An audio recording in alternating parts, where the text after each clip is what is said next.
తెలుగు మన మాతృభాష. అంటే మాతృభాష అంటే అమ్మ భాష, భద్రమైన భాష. ఒక ఉదాహరణ చూద్దాం. అందరూ ఒకసారి అమ్మ అనేది అమ్మ దాని శబ్దం గమనించండి. అందులో ఒకసారి మమ్మీ అనేది దాని శబ్దం గమనించండి. అమ్మ అనేది లోపలి నుండి వస్తుంది, మమ్మీ అనేది నోటి నుండి వస్తుంది. అందుకే అమ్మ అనేది మాతృభాష, లేదా ఏ భాష అయినా పూర్తి భాష.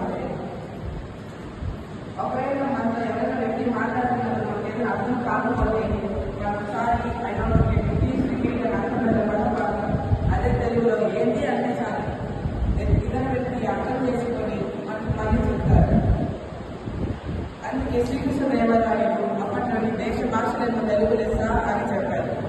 అంటే భారతదేశంలో ఎన్ని భాషలున్నా మన తెలుగు భాష చాలా గొప్పదని చెప్పారు. అలాగే మన ప్రపంచంలో ఎంతో మంది వర్తకులు తెలుగు ఇటాలియన్ అంతా ఈజీగా